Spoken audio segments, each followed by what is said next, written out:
All right, 2 months after elections, France finally has a prime minister. If in January it was Gabriel Attal, the youngest prime minister of France, today it is 73-year-old Michel Barnier, who will be the oldest prime minister in France's modern political history. Let's tell you a little about him. Barnier led the EU's talks with Britain over its exit from the bloc from 2016 till 2021. Prior to that, the conservative politician held roles in various French governments and was also an EU commissioner. He is a member of the Liberal Conservative Party, the Republicans. The appointment comes after weeks of President Macron deliberating with political parties. He rejected the left's candidate, Lucie Castet, and the left isn't happy with Barnier as the Prime Minister. Our reaction does not focus on the qualities of this person. That is not the subject. The subject is that the President has just decided to officially deny the result of the legislative elections that he himself called for. And so the election has been stolen from the French people. The far-right National Rally, whose party is one of the biggest in the parliament, has put out a post on social media. And I'm quoting from it. "We will judge his general policy speech, his budgetary decisions and his actions on the evidence. We reserve all political means of action if this is not the case in the coming weeks." The 2-month-old chaos began with Macron's decision to call for snap parliamentary elections. The results threw the centrist coalition out of majority and produced a hung parliament.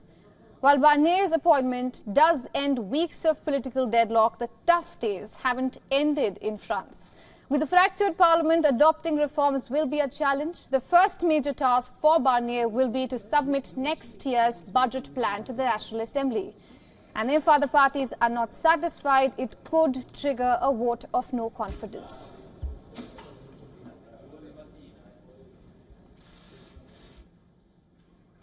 And to get us the latest, our correspondent Ross Cullen is joining us live from Paris.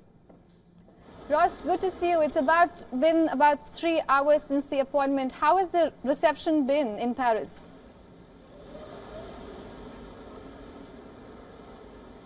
Well, the reception from the left wing has been interesting. If you look at the leaders from the different parties making up the new Popular Front, they have been furious about this appointment of Michel Barnier by the French president. They have called for mass street protests. They have said it is a denial of democracy. They have said the election has been stolen. They finished first in the snap vote in July, but they had the greatest number of MPs combined, but they were still well short of a majority. We have more or less 3 main blocs in the French Parliament as a result of that snap election: the left, the centre and the far right. None of them at the 289 MPs you need to form a majority in the National Assembly.